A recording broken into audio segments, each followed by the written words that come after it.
Have you watched any Attack on Titan yet? No, I haven't. I still haven't watched Attack on Titan. I am, though. I'm totally encouraging of your transition into anime Jordan you're just mentioning. You've been talking about manga I'm anime now. Jordan now. Yeah, I know what that is. Yeah. I'm now aware. That's okay. I finished season 1 of Attack on Titan, and it was fucking awesome. And I can't wait to keep going. I'm all in. I'm anime Jordan now. Good. That's great. I You still should watch it. I will. I will do it. You've been really pushing me hard on this. I think you'll like it. Yeah, I probably will. I think so. When was the last time you saw Akira? If you're going to become an anime guy, you're going to have to revisit that at some point, or visit it for the first time. I should watch it. Yeah, I will. That's a seminal. That's it's the a one you mentioned work. before that you really like. Yeah, that's like the anime. Like that's the sort of the starting point for a lot of that. I think not. It's like it's the first one or anything like that, but in terms of like the crossover with the Western audiences, I think was one of the first to really make that leap. And again, like I mentioned the last time we talked about it, so influential on so many big like sci-fi properties that we think of now, The Matrix and a lot of that stuff.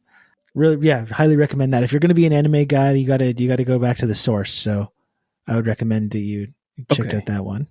I'll watch it. You have my word. We should make an anime intro for this show. That would be cool. Imagine that if we had a whole like theme song with like anime versions of us like running, doing cool stuff, running. We're jumping at each other, like throwing a punch, and then it's like it like freezes, and then just like a 360 around us. Ken is in the middle of it, cool. and both the fists converge on Ken and just like demolish him with this big explosion. If you are an animator and you listen to this show, please reach out about animating us punching Ken in the face. Yeah. This is what the audience of this show needs to see next. I think this is where we need to take things. That would be hilarious. Yeah, that'd be very good. Well, let's get into our conversation. But before, want to remind people we unlocked our episode with Congressman Ro Khanna from earlier this week. It was a really good conversation. He was pretty open about everything we wanted to talk about, which we appreciated. We talked about his rail safety bill and the government response to the train derailment in East Palestine. Got into Silicon Valley Bank's collapse and their fight against regulation, and then ultimately wanting the government to step in. His fundraiser with David Sachs, who was one of the tech guys we talked about in our episode with Ed Zitron, who was demanding and clamoring for days about how the government needed to protect all depositors at Silicon Valley Bank. And we also talked a little bit about something we go into with Spencer, and it's the role of diplomacy in the war between Ukraine and Russia. Really good conversation with Congressman Ro Khanna. That's now unlocked. But if you do want to subscribe, you can at theinsurgents.substack.com. $5 a month, you get an extra episode every week. You help keep the show going, and you become a beloved paid intern. Mm-hmm. Yeah, I really enjoyed the conversation with Ro Khanna. Like I was saying, like on the episode, I'm a little bit cynical about, or I've definitely grown a little bit cynical about many of these kind of progressive Congress people or progressive MPs here in Canada. This whole idea of working within that system to enact progressive policy is, I think I've become a lot less confident in the ability of that process to work over the years that I've been paying attention to this stuff. But I did enjoy talking to him. I mean, a bunch of people kind of seemed to get mad at us right away and be like, oh, he's a fraud for this reason, and brought up the thing about Sachs. But, we did ask him about this stuff. We pushed back. Yeah. We tried to push back on a couple things where we could. I wasn't really in the mood to start like screaming at a U.S. congressman who was talking to us, which is, I think, what probably maybe some people would have liked for us to do. But we did ask him about some of these contradictions, fundraising with Sachs and, the whole peace process in Ukraine. And, he answered the questions, and, people can decide for themselves whether the answers are satisfactory or not. But I did enjoy the conversation. I was happy that he took the time to talk to us at least. And like Jordan mentioned as well, we've got Spencer Ackerman joining us today. You kind of alluded to it, but you didn't do the full introduction. Spencer Ackerman is joining this. Spencer Ackerman is joining us in just a few minutes. It was over the weekend, the 20th anniversary of the invasion of Iraq. I think for a lot of people that kind of grew up in this generation, it was a very formative and radicalizing moment, and definitely worth, especially given, what's going on geopolitically currently, worth taking a look back at how that war started and the kind of climate in media and politics leading up to the war. And, talking about how a lot of the people that were involved in this, what amounts to this really horrific crime, not only kind of walked away from that without any consequences, but were kind of rehabilitated and rewarded for it, which again, in and of itself is an extremely radicalizing thing to kind of witness play out. So really good discussion with Spencer Ackerman as well. Yeah, let's get into it. I always love talking to him, listening to what he has to say. And there were times throughout this interview where I was just listening as I would any other show, because everything he says is so insightful. It was wonderful. Yeah, it was great stuff. So let's bring on Spencer Ackerman. He is going to be joining the Insurgents podcast right after this.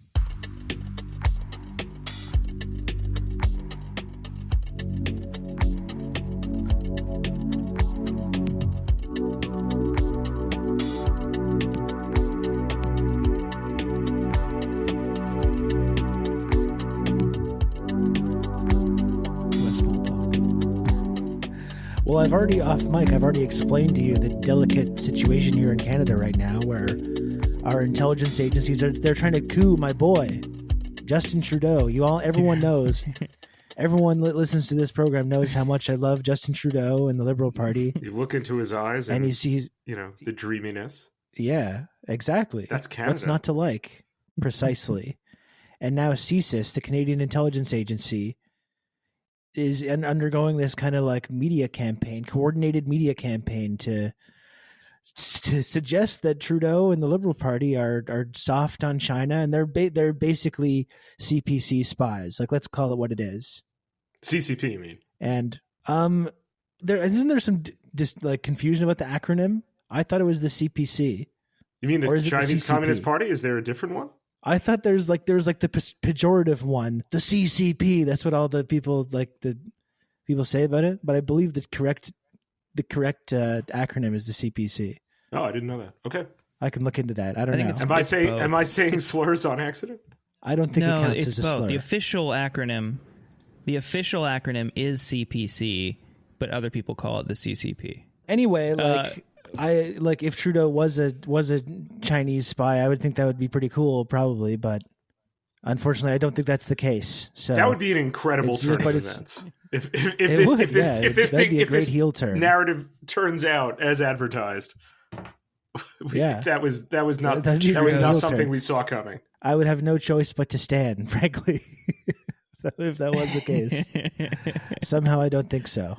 Well, I'm sorry you're going through that, but that is kind of alarming. The hysteria that you've described, where they're just singling out a Chinese member of or a Chines's politician in Canada, is ridiculous, and we're seeing that kind of stuff happen here in the States.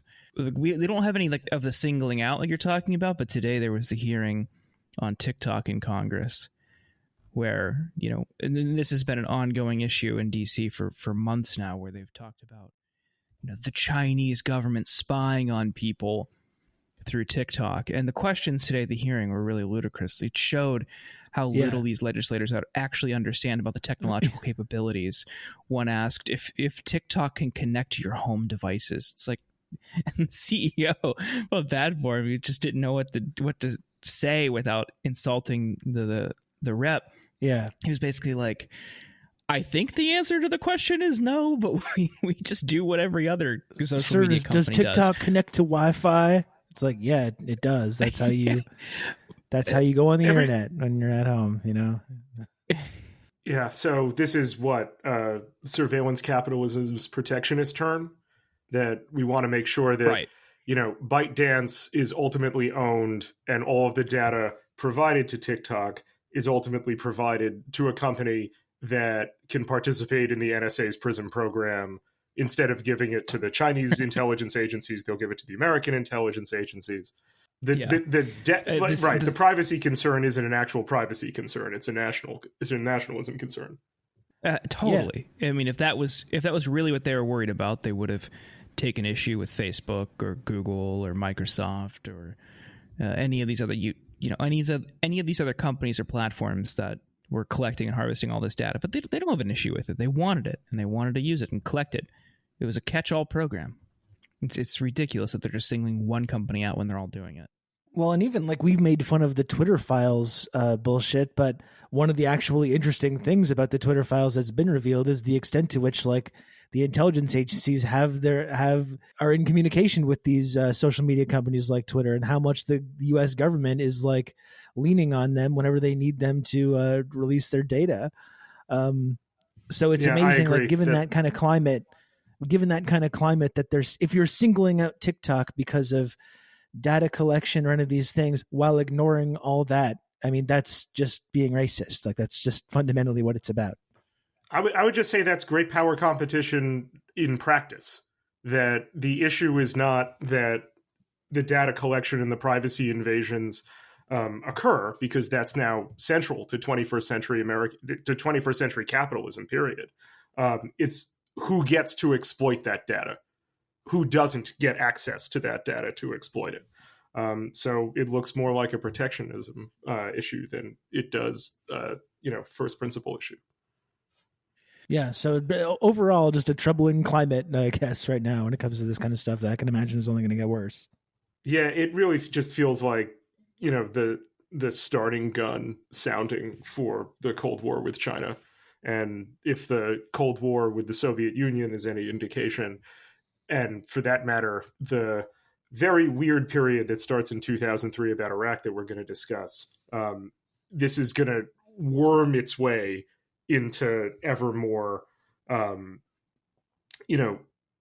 strange, unexpected, seemingly outside of politics areas of our lives for however long, quote unquote, great power competition lasts. That is a good segue. I tried, man. I'm trying. I like it, because I mean, what we're going to see, and this is something that we warned about and other people warned about when we saw it in the first year of COVID. We saw all these, anti-Asian attacks on people in the United States, and we're still seeing them today because people associate COVID with China, which I've never understood that they're not that people who are motivated by hate or racism or spite are rational actors. But this idea that China released this disease maliciously that will forever and globally be associated with their country never made any sense. But on the one hand, it's this terrible bioweapon. On the other hand, it's not even cause for concern. You shouldn't even worry about it, and you should continue living your lives. It's both at the same time, but ultimately, random people on the sidewalk in New York or San Francisco or whatever who happen to be Chinese or really from any country. They're not drawing distinctions here. No, totally not. And they're subject to physical attacks or harassment. The parallel here with the post 9/11 era is the wave of racism and xenophobia that we saw to anybody who was broadly Middle Eastern. And I remember I was telling a friend as we were talking about the post 9/11 era on the 20th anniversary the other night. I remember a family friend who was Indian, and he was just a doctor, and his name was in the phone book in the company section for his doctor's office. He was getting harassing phone calls like a week or two after 9/11. I mean, he's obviously had nothing to do with it, but he's not even from the country that you're purportedly mad at. Like, these people, just any general similarities, or part of the religious tradition that you're mad at. Totally, yeah. It's just ridiculous. So, Spencer, you wrote a fantastic book that we had you want to talk about before. I've talked about it a lot because I love it. It's one of my favorite books of the past few years. Reign of Terror: How the 9/11 Era Destabilized America and Produced Trump. Critically acclaimed book. For someone who's thought about this for years and wrote about it, could you bring us back to that moment in time? We were post 9/11, and how American people, not people in power only, but how American people in general responded to, quote, these general foreign adversaries, and people who didn't look like the traditional American, a white, a white professional American. Yeah. So there are a couple layers here that I want to go through. The period between 9/11 and the March 2003 invasion of Iraq, you could really go probably throughout 2003 for this. When it comes to either foreign policy or just like the domestic social bonds, it just resembles a mass psychotic episode. And that episode is like the result of deliberate cultivation. So when we are talking about this response, on the one hand, yes, you really did see widespread social buy-in for this rabid assertion of American militarism, this revival of American nativism. You'll recall that right after 9/11, there's this absolute push to talk about how it's, lacks border controls and immigration that's going to ultimately do away with our open society. Basically, you got from serious people an argument that we had to destroy the open society in order to save it, that kind of thing. But on the other hand, after 9/11, there is such a narrow band of acceptable opinion stemming from the way the people in the Bush administration talk about the attacks and the way people in Congress and people in the media talk about the attacks that really funnel the socially acceptable responses to this in a really narrow and militaristic and hyper jingoistic sort of empty patriotism that really operates as power worship and a sense of justification that because America has been hurt, the responses that it ought to employ have to be the most militarized and security-focused ones available. That it's time for America. This is the subtext. This is rarely, you see this all throughout culture in this era, but not necessarily the explicit words of politicians, that it's time for revenge. That, you guys all remember, maybe some of your, the youths among us, won't, but like, go check out a Toby Keith song called Courtesy of the Red, White, and Blue. This is like one of the if you were to put together a 9/11 era playlist, this is really like so high up there. And this is we're sort of more than a year after 9/11 when this comes out, and it's time at this point to kind of pivot the war on terror in the Bush administration's machinations away from Afghanistan and toward Iraq. And so Toby writes this song that's, just about how, we'll put a boot in your ass. It's the American way. And the target isn't really important. And that's where you start seeing, manifestations of, people understandably, given the cultural cues they're shown, given license to blame their neighbors for 9/11. Instead of asking what American foreign policy has been and done over the course of decades in the Middle East and South Asia that contributes to this desire for revenge upon America, that contributes to historical processes that, like, we shorthand with the term blowback. That's not an acceptable thing to think of. Definitely, it remains, there's an element of controversy with that even today. But in the year and a half speed run between 9/11 and the invasion of Iraq, that was considered treasonous. You would get you wouldn't be near the airwaves if you said something like that. The most famous, example is Susan Sontag right after 9/11, writing about how the attack is being spoken about by politicians in order to have people not connected to American foreign policy and patterns of very violent, expropriative, and extractive history of the United States in the Middle East. And that compounds and accelerates to such a degree that shortly before the invasion of Iraq, the biggest, today's a country music heavy episode, it seems. The biggest country music band at the time is this band, the Dixie Chicks, who aren't really known as a political band. They're just an enormously popular, not just in America, but as a cultural export. And I believe shortly before, possibly shortly after the invasion, one of the Dixie Chicks talks about how, with the invasion of Iraq on everyone's mind, I don't even think she said those words, but that they were ashamed to be from Texas, like George W. Bush. That's a pretty innocuous statement.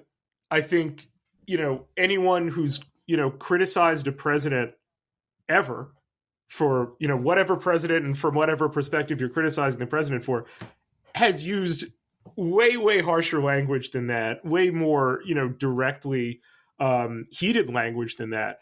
And for this, you can really only say it. The Dixie Chicks are canceled. Their career is over after this. Yeah. People held bonfires. They had steamrollers roll over their CDs because music was still physical then. And it was, it was both a microcosm and a kind of supreme example of what the culture was at that time, whereby the most violent responses to the most understated of criticisms, of dissents, to the reigning consensus that America was this innocent victim that now had a renewed understanding of why it has to go forth with its military in the world and sort out other people's politics for them. That America basically is a pin and the world is a grenade. And that inevitably, once you send that message in an environment of extreme vengeance and really a bloodlust for that, they're going to take it out as they did on their neighbors, because they're not necessarily going to go join the military. They're definitely not going to go out in the world and try and do something for America and for the world in solidarity. What they are going to do is find the nearest person who kind of in their minds sort of looks like the person that the TV is telling them to be mad at. And they're going to do something violent to that person. And that happened in the United States, and it's still happening in the United States. Yeah, I mean, it's amazing how you describe the long legacy of violence and destabilization and imperialism that led directly to 9/11 and that just led to the invasion of Iraq. And the way not only was that kind of completely verboten to reference it in any way. Bill Maher famously was someone else that was canceled during that period. I'm not a big Maher guy to this day, but like he also lost his job for some innocuous statements that he made around that time. Yeah, all he said was that the terrorists weren't cowards. Yeah, that they were not physically cowardly. That was it. Yeah. Whatever else you think about Maher and his evolution, his shitty comedy, certainly today, that was an example of how, like, from the podium of the White House, that was Ari Fleischer, Bush's spokesperson, who told people, I think this isn't quite the exact quote, but it's something like that Americans have to watch what they say in times like these.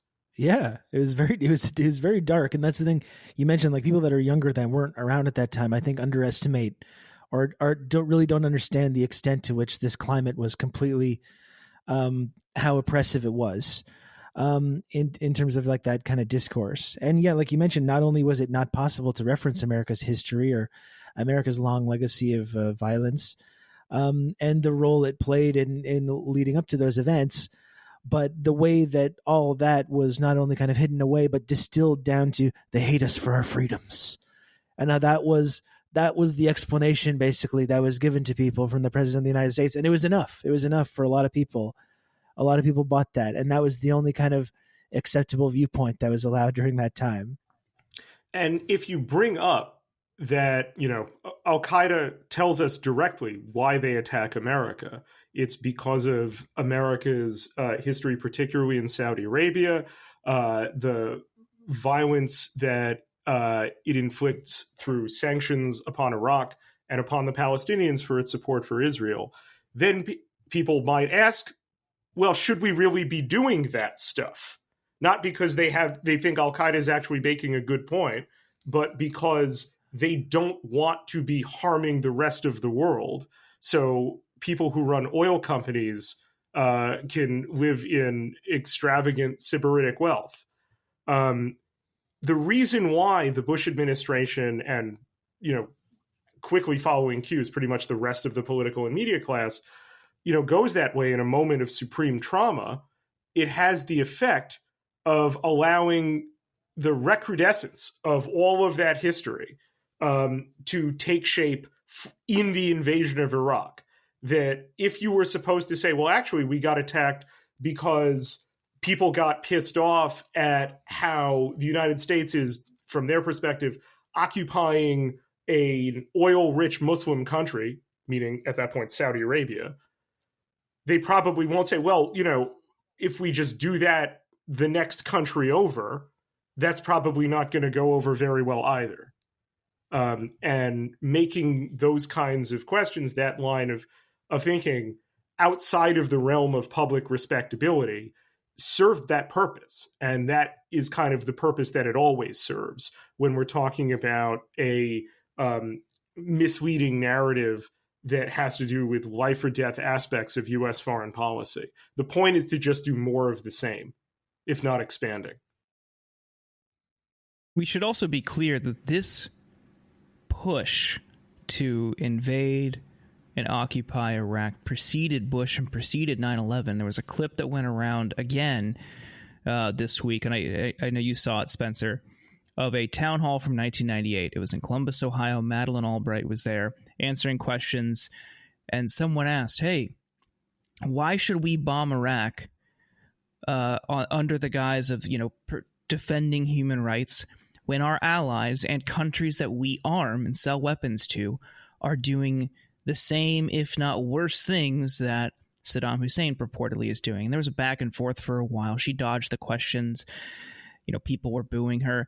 And eventually, in response to him specifically articulating numerous countries that do heinous things, commit human rights atrocities, that the United States armed then and arms today, she said, I'm really surprised that people feel that it is necessary to defend the rights of Saddam Hussein when we ought to be making sure that he does not use weapons of mass destruction. So that lie wasn't necessarily materialized or invented by the Bush administration.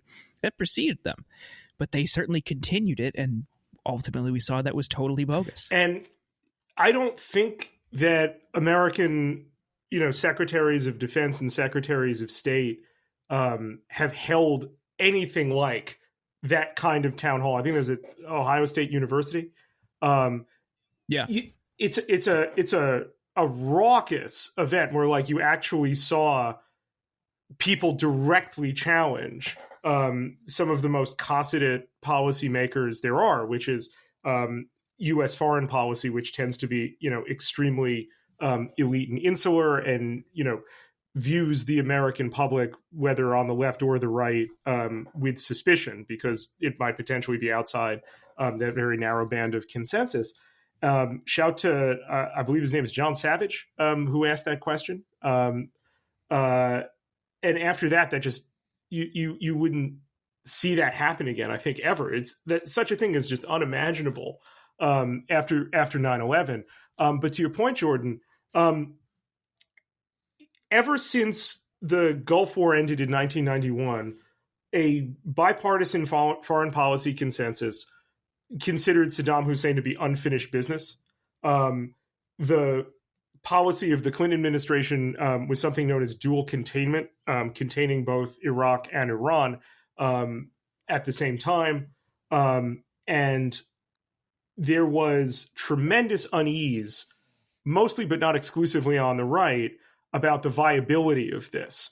In particular, there was an almost constant stream of stories about how Saddam already had weapons of mass destruction, that a breakout period for a nuclear weapon was potentially imminent. A lot of what you would hear in the run up to the war, and all of this had the effect of making the public kind of conditioned to believe that a Gulf War sequel was kind of inevitable, to state it somewhat crudely. But it's that moment that Albright, as you bring up, immediately pivots to the idea that critics of U.S. foreign policy are defenders of Saddam Hussein. That really speaks to how the 9/11 era is kind of really primed the moment that the planes hit the towers for elite public opinion to start interpreting domestic questions about what it does and its role in these disasters that so many people around the world and then people in the United States experience, that they're ready to do things like call a college student with a pointed question a defender of Saddam Hussein. And that's the Secretary of State of the United States, who is definitely not mad. She definitely did not get mad. Yeah, and thankfully that tactic is no longer being used, and there's no current events that we could draw any kind of comparisons to with the way that kind of the way that works. I think one of the most amazing things for me, you're talking on the anniversary of the war, I took a look back at a lot of the news clips in the lead up to it, and I was really struck by, because I was 20 around this time, not to date myself as an old person, but not super politically aware, or certainly not to the same extent that I am now. But looking back on it, I think it's really incredible just how blatant it was, the absolute the way that this intelligence was kind of manufactured and was so flimsy. And every single kind of safeguard that should be in the way, every single journalist that just completely abdicated their responsibility to interrogate it at all. And all these international institutions that were trying to push back on it, the UN weapons inspectors and even NATO that didn't want to get involved. I think it was shocking even today to look back on it at how blatant it was, how they had this goal in mind and they were fully intent on arriving at that goal, no matter how flimsy the evidence was, and how pretty much they had this extremely compliant media establishment that 100% went along with it. I was reminded, someone circulated this, I think last week, and I had forgotten about it, but George W. Bush had a press secretary named Scott McClellan.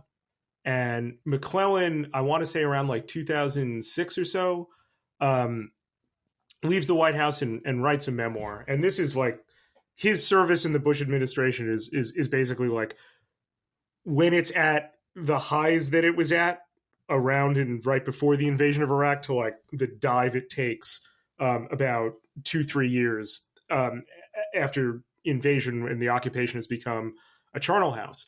And the point that he writes in his one of the points that he makes in his memoir is that when he becomes press secretary, he expects this relentless opposition from the White House press corps, particularly on Iraq, particularly on this dire matter of war and peace. And he writes that he's just shocked at how they didn't really need to discipline the press to get their lies about Iraq across. I don't just mean before the invasion. I mean all throughout the occupation. The deceitful way the United States invaded becomes the deceitful way it tries to act literally like there wasn't an insurgency happening. All that was happening, to go back to Madeleine Albright's line, is that there are some Saddam Hussein loyalists, dead-enders, who don't accept the inevitability of the post-Saddam American-occupied Iraq, when in fact there's a nationwide uprising against it. And McClellan just writes instead that it was like pushing on an open door, that he expected, and kind of in an amazing way, because here's someone who's selling these lies, who has just reached a kind of breaking point, and I'm not Scott McClellan's therapist or anything, but it's a wild thing to then have him see, well, why didn't any of you stop me? Why were none of you trying to stop me? Didn't you know I was lying to you? And that seems like a kind of elegant postmodernist way. If you were like Harold Pinter and you were going to write a play about this era, Like I would have like McClellan be a leading character where he knows what he's saying is both untrue and wrong, and he's looking for someone to stop him for doing that instead of being the person who just says outright, I refuse to take part in this. We have perpetrated a massive crime against the Iraqi people, against the American people, against international law, against what we're going to call years later, when Russia violates it, the rules-based international order. There's a lot of, I was a young reporter starting out at that time. And all throughout my career, a lot of colleagues of mine in various newsrooms, good people, would just sort of constantly lament how the public has like next to no faith in us, and just be sort of constantly shocked and horrified and saddened by how little credibility people were willing to invest in the press. And as someone who is, kind of only worked in the post 9/11 landscape, all I can really say is that, that's a rational reaction to being sold a war by people you trust for information, or people you are accustomed to thinking as trustworthy arbiters of what is and is not truth in the public sphere. And a lot of times, particularly in foreign policy, give me one second. A lot of times, typically in foreign policy, people talk a lot about American credibility like it's an infinitely renewable resource. Well, we've taken a real hit to American credibility. It's going to, take a long time to recover from that. But it never seems to occur to people that this might simply be a finite resource, that once you stop trusting people, they're not going to necessarily allow you opportunities to win that back. And I really don't think there's been nearly enough. I mean, this isn't really a controversial thing to say, but there hasn't been a reckoning in the American media, just as there hasn't been one in the American government, for the degree to which the media packaged outright bullshit as being credible representations of a complex geopolitical situation, or even a simple geopolitical situation like the invasion of Iraq, which is just straightforwardly an act of aggression in violation of international law. You couldn't write. I mean, there was, great work done, of course, by, reporters at what used to be Knight Ridder, Jonathan Landy, Warren Strobel, their editor, John Walcott, especially. But even beyond them, and the questions about weapons, and, they're reporting on the lack of weapons of mass destruction in particular, the broader foreign policy press did not have as, central and clear statements that this was not a legal war. This was simply, you could not, Bush came up with terms for this to kind of mask it, that this was an act of preemption. This was a preemptive act. It was not, in fact, a preventive one. And the reason why that distinction, which might seem kind of obscure, matters is because what they were trying to do is get very far away from a circumstance where a lawyer would say, well, what we mean by an act of preventive war is simply an act of aggression. Every country that acts as an aggressor is going to claim some degree of self-defense. That's just how it works. But we have to, in fact, adjudicate what these claims are. And there is supposed to be a process by which, these sorts of acts of international violence happen under the UN Charter. None of that happened. The United States took it upon itself to act unilaterally, and the rest of the world was supposed to go along with it, which most of the mechanisms of the so-called rules-based international order, while they didn't approve of the action, found themselves either powerless or believing themselves to be powerless to stop it. To kind of give one example,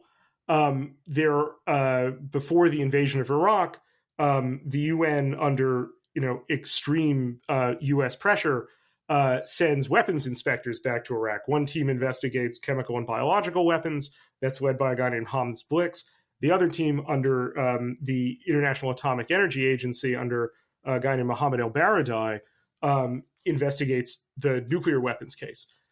And they are both trying to be neutral and fair-minded and maintain what they believe is a necessary posture of international credibility, which means treating the American presentation against Iraq as if it has credence.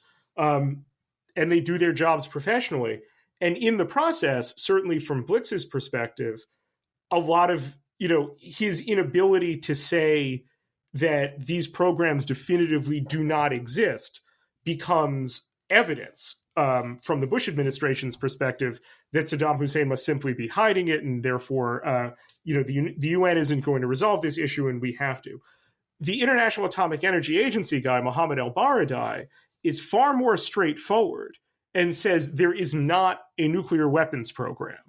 And he gets attacked a lot in the weeks before the invasion happens because now he is an outright obstacle to it.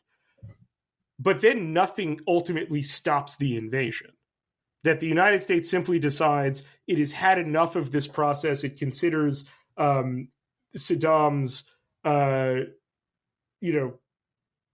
degrees of intransigence against the UN weapons inspections to be pretextual, which is exactly how Saddam sees it, because it's all pretextual. And like the process of putting the weapons inspectors back in Iraq, and Bush cuts it short and invades. And we saw, instead of how the outward posture of the Bush administration coming to pass, which is that the UN and its member states are an unacceptable check on American power, we saw instead how it acts functionally as both a facilitator to it and then a lack of a guardrail from it. Now, I'm wondering if you find any similarities between how they responded to these inspectors and these reports, how Americans in general responded to those, and seeing them as obstacles, right? To very tepid suggestions that we should consider diplomacy in other conflicts. We saw the response to the Progressive Caucus saying, hey, maybe we should also, while we're supporting Ukraine, they have our support 100%. Maybe we should also find some room to start a dialogue and also talk about diplomatic options. They were immediately and widely criticized for even suggesting that diplomacy be one part of the United States' strategy and role in that conflict. And as we've warned on the show and other people have talked about, that has real consequences for the people who are directly affected by that war. Just as American ignorance and aggression had very real consequences for millions of Iraqis. I'm wondering if you could help people see and identify similarities in the way we responded then to how we respond to different international challenges going forward. And what would you suggest people understand that may help them better understand why we need to consider diplomacy and treat it with the same weight as we do military options? Well, the first thing I would say is that the verdict is in on the Iraq war, on the Afghanistan war. We could go down the line to others, but just to take Iraq, this was the thing to say, somewhere between. I get a little emotional about this, so pardon me. Depending on which studies you believe, which epidemiological models you're willing to credit, at least 200,000 and possibly upwards of 1 million people were killed by the Iraq War.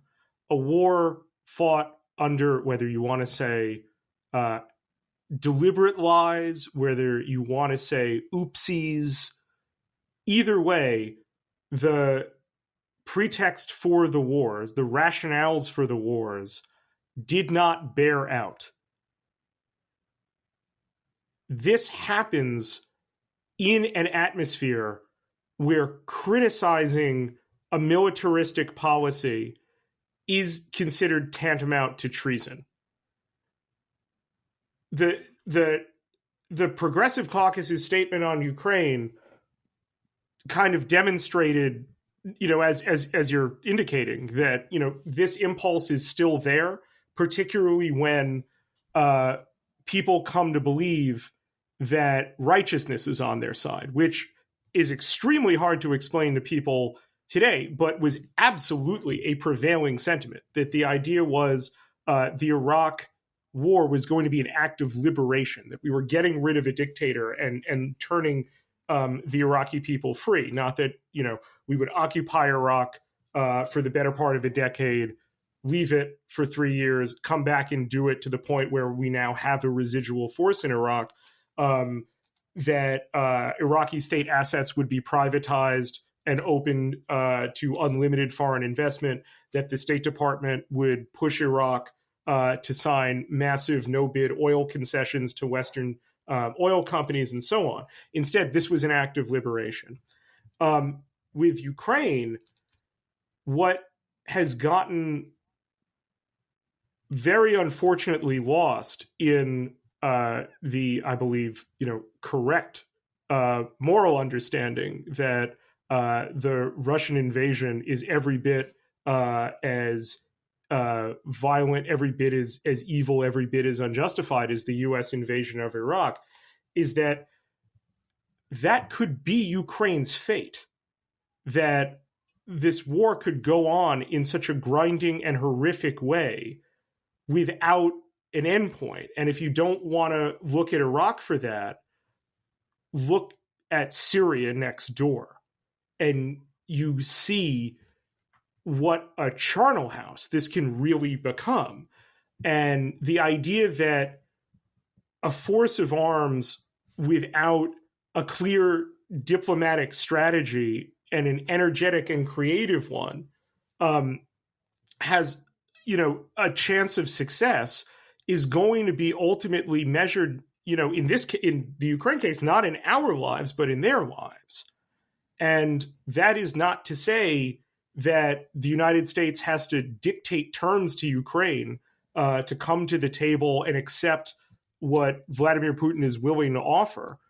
It is to recognize that wars have to be stopped, that there is a limit to what a force of arms can achieve, and that a stalemate once entered into really can last forever. Not forever, ever, but the point being is that once it entrenches, it can be exceptionally difficult to dislodge. And one of the, patterns in American behavior, and certainly not just American behavior, but, very recent American behavior in Iraq and in Afghanistan, is the idea that, one more big push will do it. I mean, even when you just say it like that, it's impossible not to think of, World War I and going over the top, and the idea that, one more, offensive on the plains of Flanders will somehow, dislodge the lines on the Western Front.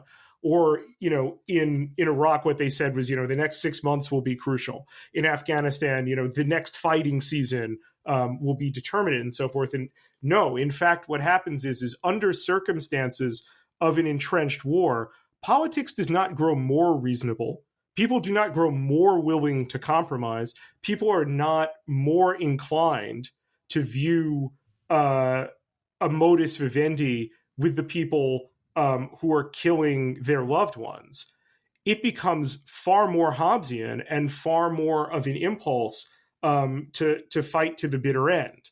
In Iraq, that resulted in a social fracture and a civil war under a foreign occupation that Iraq still bears the scars of today, and I'm sorry to say can be expected to bear the scars of in the future, because only Americans think of 20 years as like some unfathomably long period of time.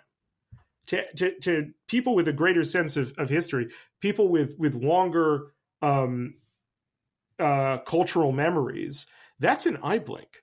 I think, it's interesting in the same way that, I kind of hinted at this earlier, but in the same way that I think talking about America's role in creating the situation that led to 9/11 or pushing back against the invasion of Iraq got you deemed sort of a Saddam sympathizer or a terrorist sympathizer or whatever. It's been kind of similar throughout this last year. I think when you want to talk about America or Canada's role in, escalating the situation in Ukraine, and any idea of talking about diplomacy or trying to push for an end, a ceasefire, or an end to the conflict gets framed as being some kind of like Kremlin propaganda or whatever. I guess that's kind of my main difference. I hope this isn't too spicy. I guess that to me, that's the big difference between these two conflicts. I'm against the invasion of Ukraine, and I think it's absolutely horrific, the toll that it's taken on people in Ukraine and in Russia.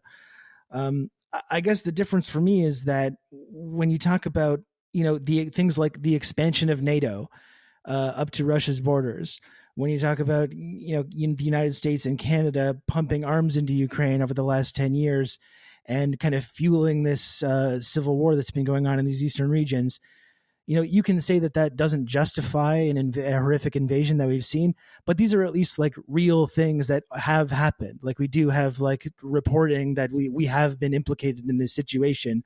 Whereas when you're talking about manufacturing and the consent for the run up to Iraq, and the whole threat that Iraq posed to the United States, that was like pretty much totally fictional. Iraq's WMD program, all the stuff about anthrax and all the different weapons programs that they were developing, and the idea that Iraq posed a threat to the United States, I think that's total fiction. Whereas the things that Putin said, you can think that he's cynically wielding these things to justify this which he is. Invasion. Yeah, I would agree with that. But that to me is the big fundamental difference. And it's actually quite interesting the way that Putin is kind of inspired himself by that kind of shock and awe kind of rhetoric and using this kind of altruistic language to justify these things. I think Putin himself really actually learned from the invasion of Iraq and the way that the U.S. talks about these conflicts and has used this exact strategy in the run up to in the run up to the invasion of Ukraine. It's funny that you mentioned that because, if I were to, go off camera for a second, I could grab the memoir of Defense Secretary Bob Gates, who was Bush's final defense secretary and Obama's first. And before Gates was defense secretary, he was deputy CIA director and a senior analyst. Focused on Russia in the late Cold War period. And he publishes a memoir around like 2013, I think, something like that, about his time as defense secretary during the War on Terror. And throughout it, at this point, it has no political salience. Russia hasn't launched the 2014 invasion of Crimea yet in eastern Ukraine. Invasion meaning, the little green men, not like what happens starting in 2022 and again, but, functionally the same thing, right? And before there is political salience to it, before there's like spiciness added in retrospect, before the idea that you would be a Putin apologist for talking about this, Gates vents a lot of agita by saying, we basically kicked the post-Soviet Russia in the teeth. That in 2008, Bush, and this is while Gates is defense secretary, flirts with the idea that Georgia and Ukraine, which were Soviet republics, very long in the Russian sphere of influence, could join NATO. And Gates has to say, I wasn't really in a position to speak out. And you should have been, man. You were defense secretary.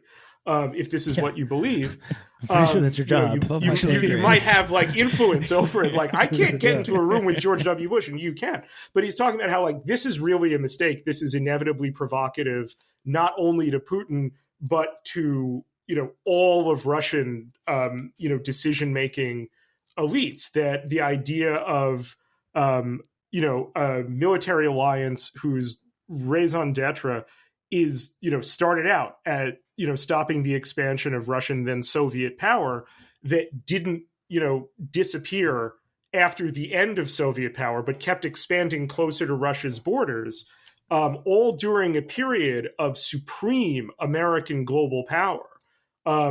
That is going to have, like Gates is just talking about this outright, like that's going to have a provocative effect. Bill Burns, who was a longtime State Department diplomat for the Middle East and is now CIA director, interestingly writes quite possibly the most prescient memo in 2002 for Colin Powell about why it doesn't quite come out and say like we should not invade Iraq, but in bureaucratese, it's very much like you should definitely not do this because it's going to be a multifaceted and compounding disaster. And a tremendous amount of that memo written in 2002 came to pass. Burns similarly would write about how like this is a very provocative thing, expanding NATO, and it's happening with no debate, and it's happening with an expectation that the United States will remain so supremely powerful that Russia dare not, change the terms of what its current, foreign policy, based on its, what it considers its sphere of influence to be. And like, that's really a very dangerous thing. And the invasion of Iraq really shows why. In 2000, I believe it's 8, it might be 2007, I forget. But in kind of his like, the new Putin, quote unquote's debut speech, that there really wasn't a new Putin or anything like that. But before, in 2002 and 2003, Putin, who's in no position because Russia is very weak to be like mounting like vociferous challenges to a US-led international order, who's also still trying to get along with George W. Bush, like makes it clear that at the United Nations, they absolutely oppose an invasion of Iraq. And like does so, making like, note of how alarming it is to hear the United States say that it is, aggregating for itself a right outside of international law to invade and occupy countries without like an actual act of aggression committed against itself. And by 2007 or 8, I forget which year, I think it's 2008, Putin gives a speech at the Munich Security Conference. Gates is there, in which he says, in so many words, look at what your international order has accomplished. Look at the, multiple disasters that this way of American, foreign policy has generated.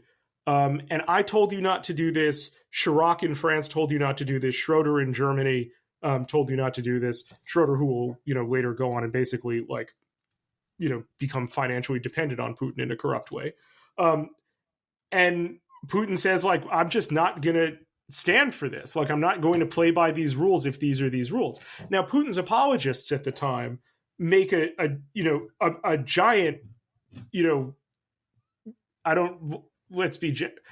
apologists basically hear what they want to hear there and pretend that Putin is posing an alternative to this mode of behavior, when in fact what Putin is actually saying is, I want that for me. What you do, I want for myself, and I intend to have it, as he does in Georgia and then Ukraine. And so this is not ancient history. I don't think that the extreme, I wrote about this in my column in The Nation. I don't think that requires the United States to hang its head in hypocrisy and stop supporting the brave people of Ukraine who never asked for any of this shit. What it does is obligate the United States to change its resting mode of behavior, whereby it says it maintains, by virtue of might and hegemony, the right to police the world.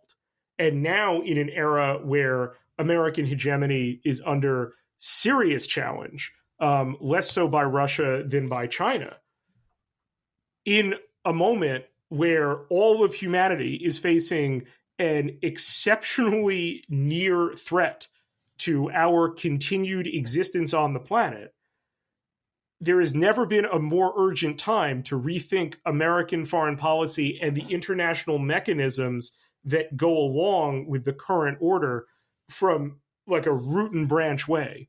Because what we've been doing hasn't worked. What currently exists doesn't work.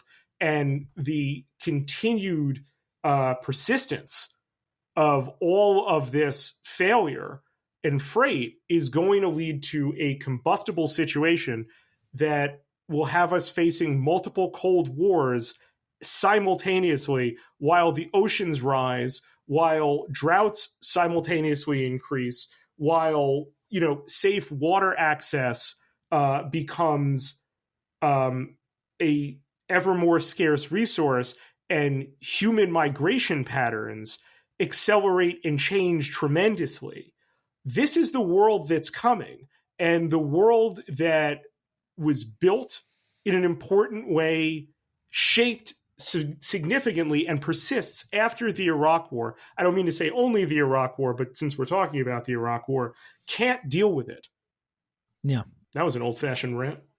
No, that's great. That's great. It was great. I just wanted to talk about, you know, the sort of psychological effect of, because you talked about the way that, like, as a reporter and you're looking to these people that you're supposed to be sort of like having some level of trust for, or they're supposed to be like the arbiters of what is true, and how that has this warping effect when you see these people just blatantly lie.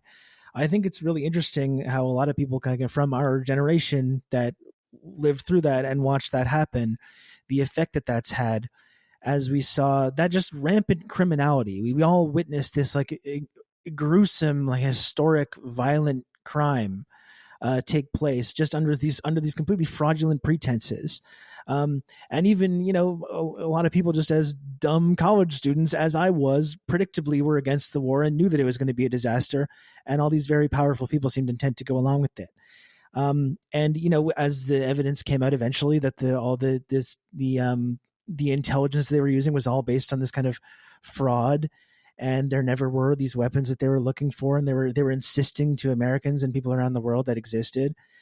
And I think just the process of watching all the people that were directly involved in this like horrendous crime walk away from that with zero repercussions whatsoever, and not only not having repercussions, but then slowly being rehabilitated. Like you see, you know, George W. Bush and Ellen hanging out at the football game. And then Ellen talks about like, well, I see, you know, I like to be friends with people that I disagree with politically. But it's like, no, it's not about people that disagree politically. These are actual like criminals. Like they engaged in a horrible, horrible crime for which, as you pointed out, upwards of 1 million people were killed. Not to, you know, to say nothing of the civil wars that took place, and ISIS, and 32 million refugees were created as part of this process, the war in Iraq and the war on terror. And, you know, I think that does something psychologically when you witness these very powerful people that have these like immensely powerful positions in your society engage with the world like that, just engage in this kind of rampant criminality, and are not only not punished for it, but walk away from it and are rewarded by it. I think seeing Iraq, and so shortly after seeing the financial crisis and seeing a different set of people commit this massive fraudulent crime and also get rewarded for it. You know, people wonder why people, there's this old adage, you know, of people, oh, you're a socialist when you're young, but then when you get older, you can become conservative. But for a lot of people in our generation, it's been the exact opposite. Yeah, the exact opposite. It's interesting. Yeah, it's been very interesting, I think, to talk to people from this generation and study sort of the impact that had of witnessing these great egregious crimes take place, and the people that perpetrated these crimes just completely skate away from it and get rewarded from it, while everyone else, you know, suffers for the consequences of their actions. So I was on a panel in Washington a couple weeks ago, and there's a former intelligence analyst on the panel, and as well the esteemed Stanford University scholar Francis Fukuyama, the end of history guy. Yeah. And one of the things that they were talking about is how, you know, you still have the intelligence agencies in the United States operate under this cloud of suspicion that they would refer to as not just them, but they would refer to as the hangover of Iraq. And it became difficult, they were lamenting, for people to accept intelligence agency forecasts that Russia was going to invade Ukraine at the beginning of 2022. And they would shake their heads and say, well, we were vindicated by that. And that should really show that the post-Iraq attitude toward U.S. intelligence has to end. Now, I would disagree that there really is something that can be categorized as a post-Iraq attitude toward U.S. intelligence when we see the tremendous amount of deference that before, during, and after the Iraq invasion, U.S. intelligence received if not outright deference from the media in particular. But it just became so apparent to me in that moment that, they want credit for doing their jobs right the time that they got it right. Like, it just, trust doesn't work that way.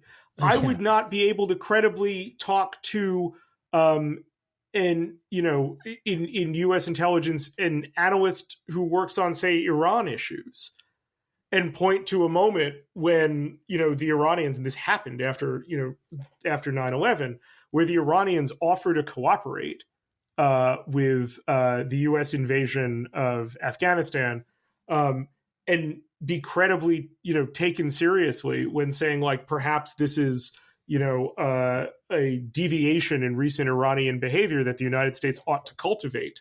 That would be perceived as it was. Dangerously naive.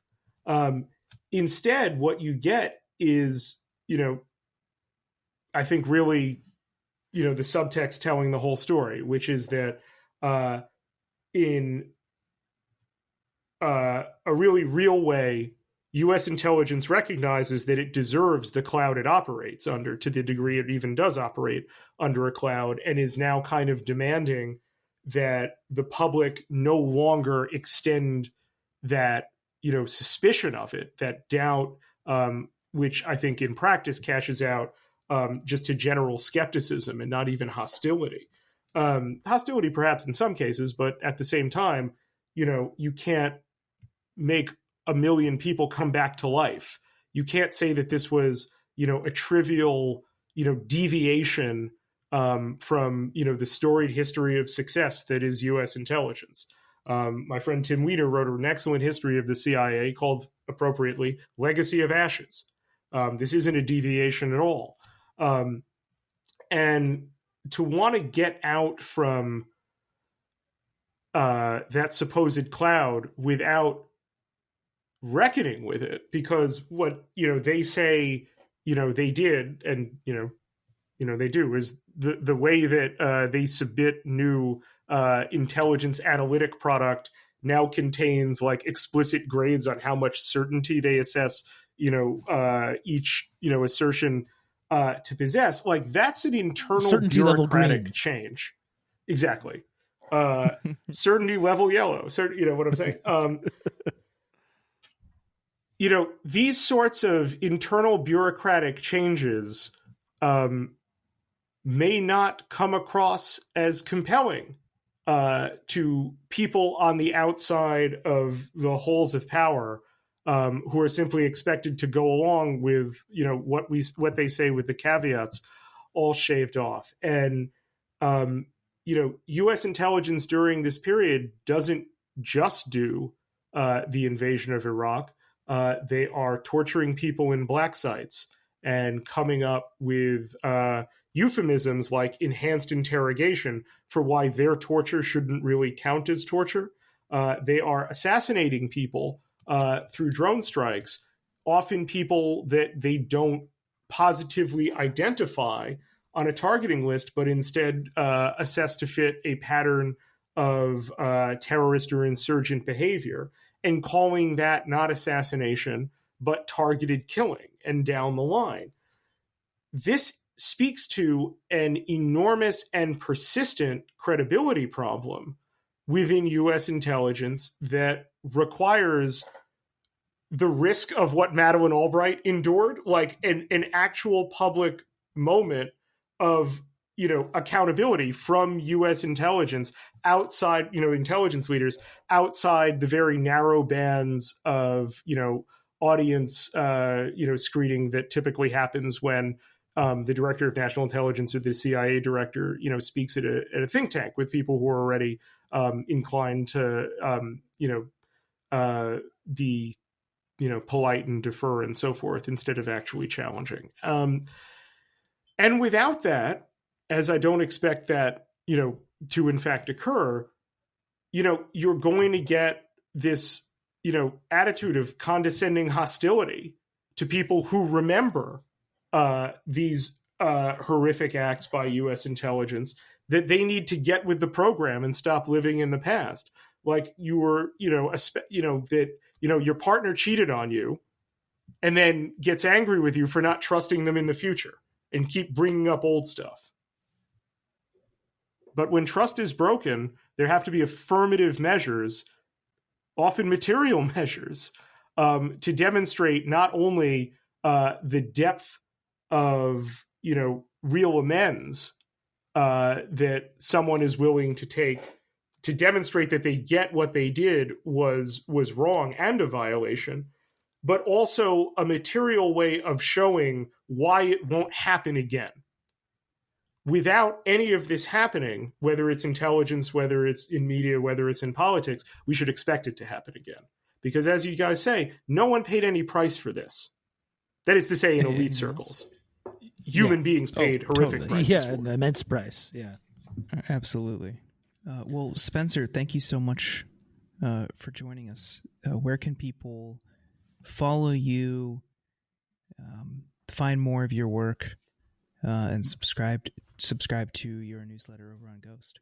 Thank you. I really appreciate you guys having me on to talk about this and indulging my rants.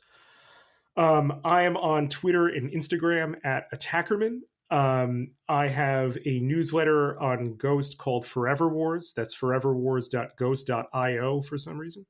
I am also a columnist for The Nation magazine, and I will soon be publishing, starting March 28th, a 4-issue comic book miniseries for DC Comics about a lot of the issues that we are talking about, just set in a superhero universe, called Waller versus Wildstorm.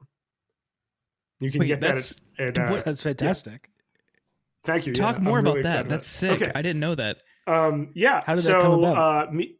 Me and my good friend Evan Narciss, who's a fantastic comic book and video game writer, are writing this. There is a DC character. I'm a giant comic book nerd. There's a character in the DC universe called Amanda Waller. She runs the Suicide Squad. She's played by Viola Davis in the movies. She's basically director of national intelligence in the DC universe. And this story, which also involves a sort of other superhero universe under the DC Comics banner called Wildstorm, which is a favorite of mine from the 1990s.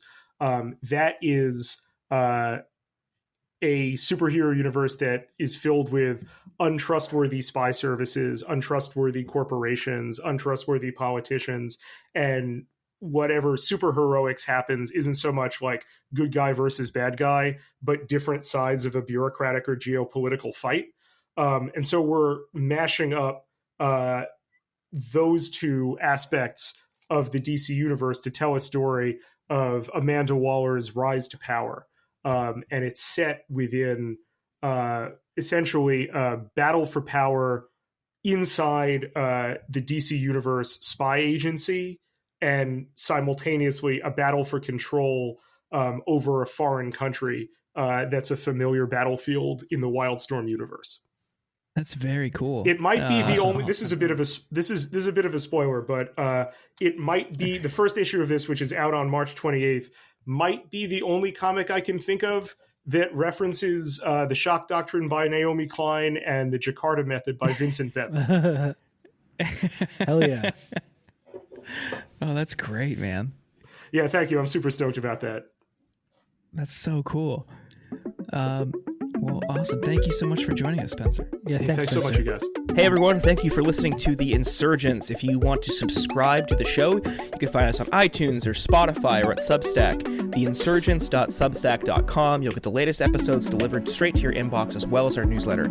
On Twitter, we are at InsurgentsPod. Tweet at us, harass Ken in our replies, and then send us your hate mail to theinsurgentspod@gmail.com. Thank you once again for listening.